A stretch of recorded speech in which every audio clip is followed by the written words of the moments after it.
아멘. 할렐루야. 오늘도 하나님 말씀에 아멘으로 순종하며 하나님 앞에 최고의 순종을 올려드리는 한날의 삶이 되기를 간절히 축원합니다. 온라인으로 참여하는 자리에도 동일한 은혜가 있을 줄 믿습니다. 오늘 말씀의 제목은 내가 주 여호와인 줄을 너희가 알리라. 내가 주 여호와인 줄을 너희가 알리라입니다. 오늘 말씀은 크게 세 부분으로 나누어져 있습니다. 첫 번째로 1절에서 3절 말씀입니다. 회개에 대해서 촉구하고 있습니다. 두 번째로는 4절에서 7절 말씀입니다. 회개한 자에게 주어지는 회복과 사랑을 선포하고 있습니다. 마지막 세 번째로 8절에서 9절 말씀입니다. 하나님 안에서 누리는 풍성한 삶을 기록하고 있습니다. 이스라엘 백성들은 하나님께 선택받은 백성입니다. 하나님께서 그들과 언약을 맺으시고 율법을 주시며 항상 이스라엘 백성들이 지켜주시며 보호하여 주실 것을 약속하여 주셨습니다. 그러나 이스라엘 백성들은 계속해서 음란한 마음을 품고 이방신을 섬기며 우상 숭배와 각종 죄악들을 저지르는 것입니다. 이로 인하여서 하나님께서는 이방 땅 아수르에게 포로가 되게 하셨습니다.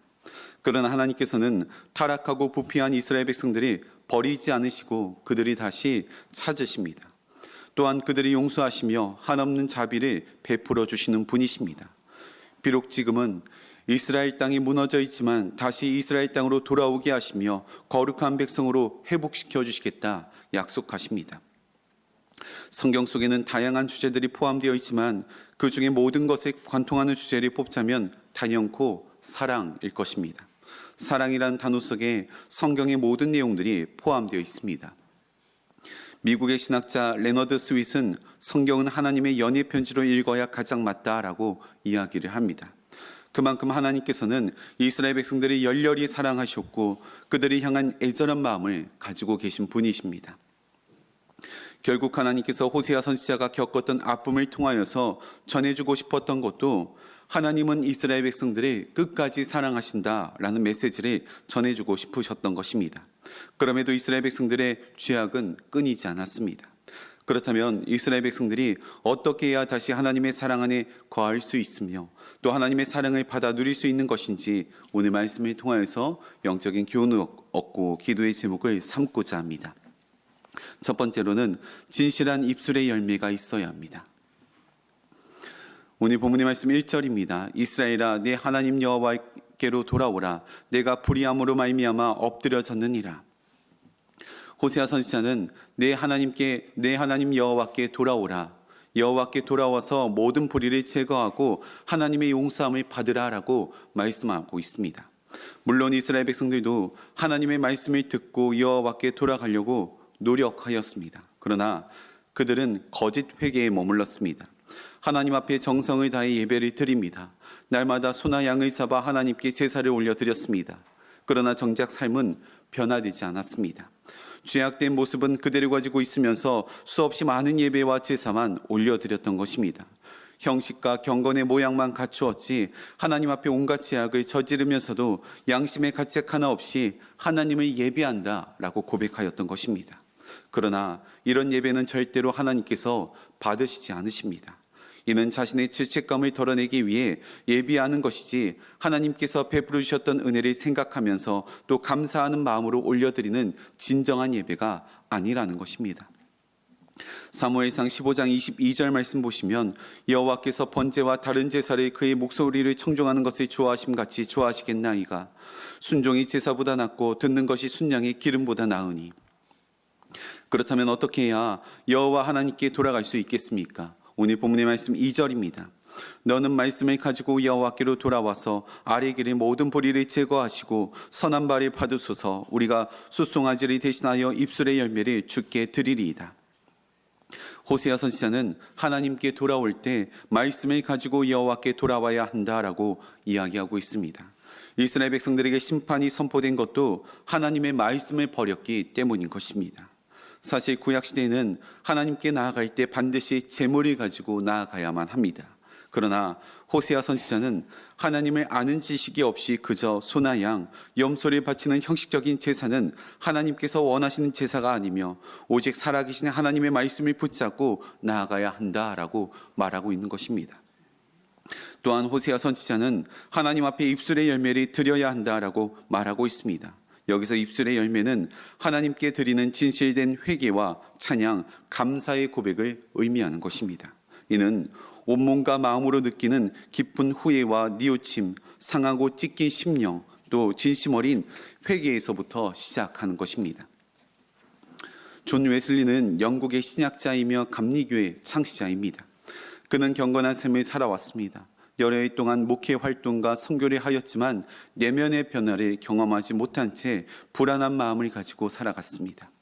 그러던 중 1738년 5월 24일 런던의 올더스케이트 거리에 있는 한 집회에 참석하게 되었고, 거기서 한 사람이 루터의 로마서 서문을 읽고 있었던 것을 듣게 되었습니다. 9시 15분경 그는 그리스도 안에 있는 믿음을 통해 하나님께서 마음의 변화를 일으키신다고 설교하고 있는데 존 웨슬리의 마음 가운데 뜨거운 마음이 느껴졌다라고 고백하였습니다. 이것이 바로 말씀을 통해 하나님 앞으로 나아간 순간입니다. 그리고 그 이후에 존 웨슬리가 올려드린 고백이 입술의 열매인 것입니다. 사랑하는 성도님들, 때때로 우리는 연약하고 부족하여서 하나님 앞에 넘어지고 쓰러질 때가 있습니다. 분명 우리는 구원받은 하나님의 자녀이지만 알게 모르게 지는 여러 가지 죄악들을 가지고 살아갑니다. 그럴 때 하나님께서는 죄책감을 덜어내기 위한 거짓 회개가 아닌 진실한 입술의 열매를 받으시기를 원하십니다. 바라기는 어떤 죄를 저질렀든 상관없이 언제나 진심 어린 고백으로 하나님께 돌아가는 저와 여러분 되시기를 간절히 축원합니다. 두 번째로는 하나님께서 직접 반역을 고치실 것입니다. 오늘 본문의 말씀 4절입니다. 내가 그들의 반역을 고치고 기쁘게 그들을 사랑하리니 나의 진노가 그들에게서 떠났음이니라. 여기서 내가 그들의 반역을 고칠 것이다 라는 말은 잘못된 것을 교육하여 징계하여 고친다 라는 의미가 아니라 상처와 아픔을 치유할 것이다 라는 의미인 것입니다. 하나님께서는 과거 이스라엘 백성들의 죄악 때문에 그들이 찢으셨으나 회개하고 돌아올 때 다시 낫게 해주실 것이다 라고 분명하게 말씀하여 주셨습니다. 그동안 이스라엘 백성들이 당하였던 연단과 수모, 또 이방 나라들로부터 당하였던 서러움과 상처, 이 모든 것들이 치료해 주시겠다라고 말씀하신 것입니다. 그런데 사실 이스라엘 백성들이 당하였던 아픔, 이 모든 것들은 그들의 죄 때문에 비롯된 것입니다. 만일 이스라엘 백성들이 하나님 앞에 죄를 짓지 않았다면 이런 아픔도 겪지 않았을 것입니다. 그럼에도 하나님께서는 그들이 치료해 주시겠다 말씀하십니다. 이는 이스라엘 백성들이 너무나도 사랑하셨기 때문인 것이며 그들의 연단을 받는 내내 우리 하나님도 마음이 쓰이셨던 것입니다. 5절 말씀을 보시면 하나님께서는 회복의 주체이시며 적극적으로 치료해 주실 것을 말씀하십니다. 5절 말씀입니다. 내가 이스라엘에게 이슬과 같으리니 그가 백합과 같이 피겠고 레바논 백향목같이 뿌리가 바뀔 것이라. 여기서 이슬은 밤 시간 동안 아무도 모르게 조용히 내려 식물에게 새 힘을 공급해주는 생명력, 소생케 하는 힘을 나타냅니다. 즉 하나님께서 직접 이스라엘 백성들에게 새로운 생명, 소생케 하는 힘을 공급해 주시겠다라는 것입니다. 이런 새 생명을 얻은 아름다운 모습을 백합화, 레바논, 백향모, 감람나무에 비유한 것입니다. 또한 7절 말씀에 이어서도 하나님께서 이스라엘 백성들이 지켜주시며 보호하여 주실 것을 말씀하십니다. 7절 말씀입니다. 그 그늘 아래에 거주하는 자가 돌아올지라. 여기서 그는 하나님을 가리키며 그늘 아래에 거주하는 것은 하나님의 보호, 또 통치, 혜택 이런 것들이 뜻합니다. 그러니 이스라엘 백성들이 다시 쫓겨났던 예루살렘으로 돌아와 하나님의 통치와 보호를 받게 된다라는 의미를 가지고 있습니다. 이런 놀라운 치유와 회복을 받기 위한 조건은 단 한 가지입니다. 하나님께 회개하고 돌아오는 것입니다. 하나님께 돌아오는 그 순간 이 모든 영광을 회복시켜 주실 것입니다. 하나님께서는 처음부터 고쳐주시며 싸매주시며 안아주시며 회복시켜 주실 것을 작정하신 분이십니다. 성경은 하나님을 토기장이 비유합니다. 흙과 같은 우리를 손으로 직접 빚으셨습니다. 똑같은 흙을 재료로 사용한다고 하여도 무엇을 첨가하고 또 몇 도에서 굽는지에 따라 질그릇에 대한 명칭이 토기가 되기도 하고 또 자기가 되기도 합니다.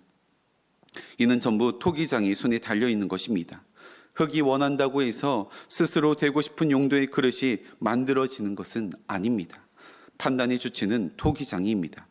로마서 9장 21절 말씀 보시면 토기장이가 진흙 한 덩이로 하나는 기에 쓸 그릇을 하나는 천이 쓸 그릇을 만들 권한이 없느냐. 토기장이신 하나님께서는 진흙을 기하게 쓸 그릇과 또 천하게 쓸 그릇을 만들 수 있는 권한이 있으신 분이십니다. 그렇다면 중간에 마음에 들지 않거나 잘못 만든 그릇이 있다면 버릴 수 있는 권한도 있으신 분이십니다. 그런데 이해가 되지 않는 부분이 바로 이 부분입니다. 만들다가 망쳐버리면 그냥 버려도 그만입니다. 그런데 우리 하나님께서는 어떻게든 버릴 그 진흙을 다시 붙이고 다듬고 어루만져서 고쳐 쓰시기를 원하십니다. 이것이 바로 우리 하나님 아버지의 마음입니다. 사랑하는 성도님들, 우리는 이런 하나님의 사랑을 받고 있는 존재들입니다. 폐품처럼 깨진 유리처럼 버릴 존재들을 고쳐 쓰시는 분이십니다. 이 사실을 분명하게 기억하시고 하나님께 돌아와 귀하게 쓰임받는 저와 여러분 되시기를 간절히 축원합니다. 마지막 세 번째로는 이제는 의인의 길을 걸어가야 합니다. 9절 말씀입니다. 누가 지혜가 있어 이런 일을 깨달으며 누가 총명이 있어 이런 일이 있게 알겠느냐. 여호와의 도는 정직하니 의인은 그 길로 다니거니와 그러나 죄인은 그 길에 걸려 넘어지리라. 하나님의 마음을 깨달았다면 이제는 의인의 길을 걸어가야 합니다. 성경에서 말하는 의인은 죄를 짓지 않고 착한 사람을 말하는 것이 아닙니다. 하나님을 경외하며 하나님의 말씀과 율법을 따라 살아가는 사람을 의미합니다. 시편 1편 1절에서 3절 말씀 보시면 복 있는 사람은 악인들의 꾀를 따르지 아니하며 죄인들의 길에 서지 아니하며 오만한 자들의 자리에 앉지 아니하고 오직 여호와의 율법을 즐거워하여 그의 율법을 주야로 묵상하는도다. 그는 시냇가에 심은 나무가 철을 따라 열매를 맺으며 그 잎사귀가 마르지 아니함 같으니 그가 하는 모든 일이 다 형통하리로다. 복 있는 사람이 바로 의인입니다. 의인은 악인의 길에 서지 않으며 오만한 자들의 자리에 함께하지 않습니다. 오직 하나님의 율법을 묵상하고 따르는 삶을 살아갑니다. 그럴 때 철에 따라 열매를 맺고 잎사귀가 마르지 않으며 모든 일이 형통할 것이다 라고 말씀하십니다. 무엇보다도 의인의 삶을 인도하여 주시며 어떤 고통과 어려움 속에 있다고 할지라도 붙잡아 주신다 라고 말씀하여 주십니다. 시편 37편 23절에서 24절 말씀 보시면 여호와께서 사람의 걸음을 정하시고 그의 길을 기뻐하시나니 그는 넘어지나 아주 엎드러지지 아니함은 여호와께서 그의 손으로 붙드심이로다. 그러나 반대로 죄인은 그 길에 걸려 넘어진다라고 말하고 있습니다. 죄인은 하나님의 법을 멸시하며 그분의 뜻을 무시하며 자기 욕심과 교만에 따라 살아가는 사람들을 의미합니다. 이런 죄인은 바람에 나는 겨와 같이 견고하지 못하여 흔들리고 무너지고 맙니다. 성경은 결국 죄인은 망한다 라고 말하고 있습니다. 시편 1편 6절 말씀입니다. 무릇 의인들의 길은 여호와께서 인정하시나 악인들의 길은 망하리로다. 사랑하는 성도님들, 하나님께서는 우리가 주님께 돌아오기만 하면 놀라운 사랑과 회복을 준비해 놓고 계신 분이십니다. 의인의 삶을 살아가며 나아갈 때 우리의 삶을 인도하여 주시며 형통의 복을 주시겠다라고 말씀하십니다. 여기에 계신 모든 성도님들이 끝까지 믿음을 지켜 의인의 삶을 살아가시기를, 그리하여 하나님께서 주시는 이런 놀라운 축복들을 받아 누리시기를 간절히 축원합니다. 함께 기도하겠습니다. 사랑이 충만하신 하나님 아버지, 우리 안에 하나님을 사랑한다고 고백하면서도 여전히 세상의 것을 바라보는 죄악된 모습들이 있다면 끊어낼 수 있도록 인도하여 주시옵소서. 진실한 입술의 열매를 맺게 하시며 날마다 하나님을 찬양하고 예배하는 삶 살게 하여 주시옵소서. 그로 인해 우리 안에 있는 눈물과 상처, 아픔과 고통은 완전히 사라지게 하시며 하나님께서 허락하여 주시는 형통의 복을 받아 누릴 수 있도록 인도하여 주시옵소서. 이 시간 하나님 앞에 귀한 마음을 담아 도랩돈을 올려드립니다. 마음에 담긴 기도의 제목과 간절히 부르짖는 눈물의 기도 소리에 응답하여 주시며 하나님 나라를 위하여서 귀하게 쓰임받는 도구 되게 하여 주시옵소서. 우리를 끝까지 고쳐 쓰시기를 원하시는 우리의 토기장이 되시는 예수 그리스도의 이름으로 기도하옵나이다. 아멘.